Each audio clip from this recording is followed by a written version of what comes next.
Hello दोस्तों, Microsoft Excel chapter 5 में आप सभी का स्वागत है।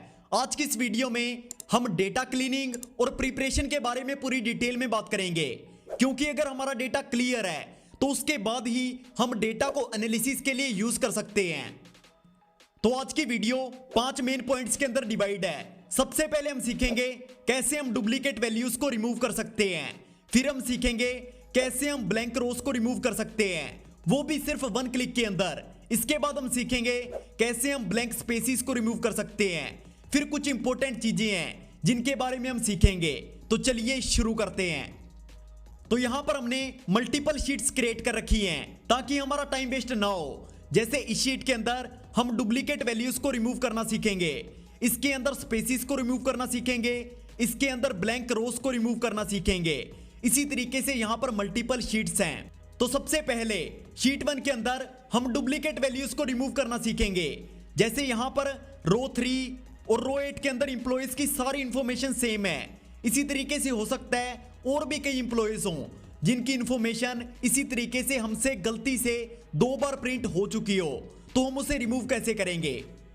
तो इसके लिए सबसे पहले हम पूरे डेटा को सिलेक्ट करेंगे। इसे सिलेक्ट करने का सिंपल सा तरीका है, हम एम्प्लॉय 1 के ऊपर क्लिक करेंगे, कंट्रोल प्लस राइट एरो का यूज करेंगे और फिर कंट्रोल प्लस डाउन एरो का यूज करेंगे, जिससे सारे कॉलम सिलेक्ट हो जाएंगे।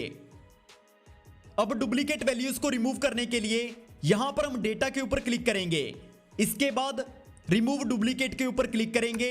यहां पर हमसे पूछा जा रहा है क्या हमारे डेटा के अंदर हेडर सिलेक्टेड है, तो हमारे डेटा के अंदर हेडर सिलेक्टेड नहीं है, क्योंकि हमने पहले ही एम्प्लॉय आईडी, डिपार्टमेंट, सैलरी इन सबको छोड़ दिया था। इसके बाद हम बाकी कॉलम्स के अंदर चेक रहने देंगे और फिर ओके पर क्लिक करेंगे। तो यहां पर हमें एक्सेल बता रहा है कि हमारे डेटा के अंदर एक डुप्लीकेट वैल्यू है। अब जैसे ही मैं ओके पर क्लिक करूंगा तो डुप्लीकेट वैल्यू रिमूव हो जाएगी। लेकिन दोस्तों यहां पर एक चीज और हो सकती है, जैसे एम्प्लॉय आईडी सेम ना हो, डिपार्टमेंट भी सेम ना हो, सैलरी भी सेम ना हो, ज्वाइन डेट भी सेम ना हो, लेकिन एम्प्लॉयज का नाम सेम हो और हम उसे रिमूव करना चाहते हैं, तो वो हम कैसे करेंगे। तो उसके लिए फिर से डेटा को सिलेक्ट करेंगे और यहां पर डेटा के अंदर रिमूव डुप्लीकेट्स के ऊपर क्लिक करेंगे और यहां पर सिलेक्टेड ऑल कॉलम्स को अनचेक कर देंगे, क्योंकि हमें सिर्फ एक कॉलम के अंदर से डुप्लीकेट वैल्यूज को रिमूव करना है। अब इसके बाद यहां पर हम बी कॉलम को सिलेक्ट करेंगे, क्योंकि हमारा नेम वाला कॉलम बी है और हम बी कॉलम से डुप्लीकेट वैल्यूज को रिमूव करना चाहते हैं। तो यहां पर हम बी कॉलम को सिलेक्ट करेंगे और ओके पर क्लिक करेंगे। तो यहां पर हमें एक्सेल बता रहा है कि हमारे कॉलम के अंदर एक डुप्लीकेट वैल्यू है। जैसे ही मैं ओके पर क्लिक करूंगा ये रिमूव हो जाएगी, लेकिन अभी मैं इसे रिमूव नहीं करना चाहता। अब चलते हैं शीट नंबर 2 के अंदर, जिसमें हम ब्लैंक रोज को रिमूव करना सीखेंगे।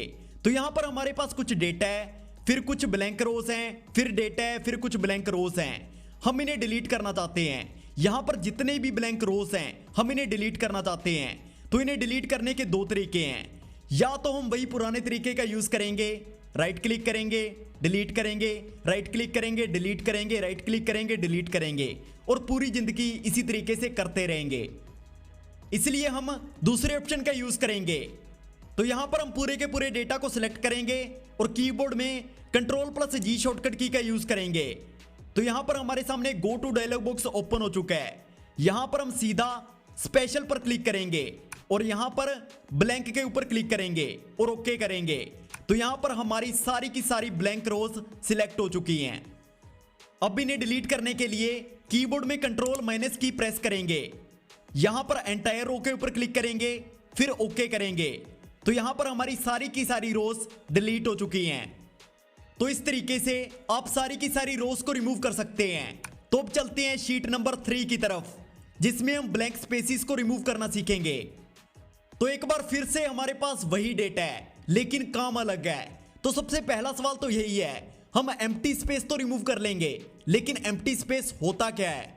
अब थोड़ा ध्यान से समझना, यहां पर सेल्स के अंदर कितने कैरेक्टर हैं, 1 2 3 4 और 5।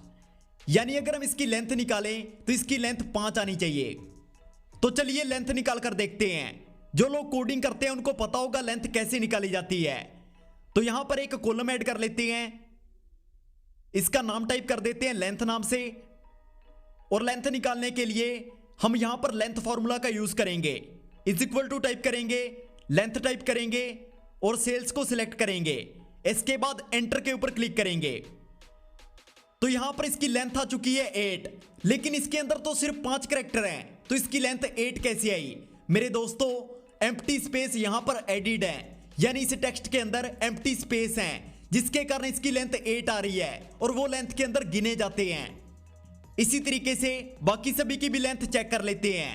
उसके लिए फाइल हैंडल के ऊपर डबल क्लिक करेंगे तो यहां पर सारे डिपार्टमेंट की लेंथ आ चुकी है। लेकिन अब एक सवाल आता है, अगर हम इसे रहने देते हैं तो क्या दिक्कत आएगी? क्या हमारे डेटा में कोई दिक्कत आएगी? दोस्तों, जब हम फॉर्मूलाज का यूज करेंगे तो हमारे डेटा के अंदर बहुत ज्यादा दिक्कत आने वाली है, इसलिए हमें इसे रिमूव करना ही पड़ेगा। तो इसे हटाने के 2 तरीके हैं। जैसे अगर मैं यहां से एम्प्टी स्पेस हटाना चाहता हूं तो यहां से मैं इसे इस तरीके से हटा सकता हूं, लेकिन ऐसे इसे हटाने में पूरा दिन निकल जाएगा क्योंकि सभी के अंदर एम्प्टी स्पेस एडिड है। तो चलिए सीधा दूसरे तरीके का यूज करते हैं। तो उसके लिए हमें यहां पर एक न्यू कॉलम क्रिएट करना पड़ेगा। तो यहां पर हम एक न्यू कॉलम क्रिएट कर लेते हैं। इसके बाद इसे एक नेम दे देते हैं, इसका नाम रख देते हैं रिमूव स्पेस। इसके बाद यहां पर हम एक फॉर्मूला का यूज करेंगे। इज इक्वल टू टाइप करेंगे, ट्रिम टाइप करेंगे, जो कि एम्प्टी स्पेस रिमूव करने का फॉर्मूला है। इसके बाद सेल्स के ऊपर क्लिक करेंगे, एंटर करेंगे तो यहां पर सेल्स आ चुका है और फाइल हैंडल के ऊपर डबल क्लिक करेंगे ताकि ये सभी के अंदर अप्लाई हो जाए। अब इसकी लेंथ दोबारा चेक करते हैं, तो उसके लिए यहां पर हम फिर से लेंथ फॉर्मूला का यूज करेंगे।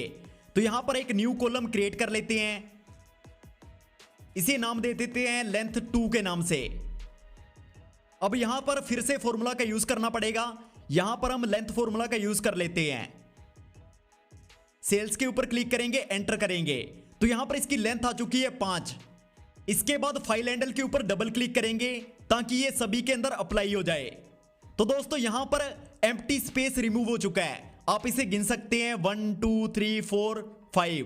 तो यहां पर इसकी लेंथ 5 आ चुकी है, पहले इसकी लेंथ 8 आ रही थी। इसी तरीके से एक और अनब्रेकेबल स्पेस होता है जिसे इस तरीके से रिमूव नहीं किया जा सकता। उसके लिए सब्स्टिट्यूट फंक्शन का यूज किया जाता है। तो इसके लिए इज इक्वल टू टाइप करेंगे, सब्स्टिट्यूट टाइप करेंगे, इसके बाद सेल को सिलेक्ट करेंगे और फिर यहां पर कैरेक्टर 160 टाइप करेंगे। ये आपको हर बार टाइप करना पड़ेगा। इसके बाद डबल कोड का यूज करेंगे, डबल कॉलम का यूज करेंगे, क्योंकि हम एम्प्टी स्पेस को रिमूव करना चाहते हैं। यहां पर हमने डबल कोमा का यूज क्यों किया है, जो लोग कोडिंग करते हैं उनको पता होगा। तो मेनली इस फंक्शन का यूज अनब्रेकेबल स्पेसिस को रिमूव करने के लिए किया जाता है, लेकिन फिलहाल आपको इसकी जरूरत नहीं पड़ेगी, इसलिए ज्यादा सोचने की जरूरत नहीं है। आज की इस वीडियो में इतना ही, फिर मिलेंगे चैप्टर 6 में।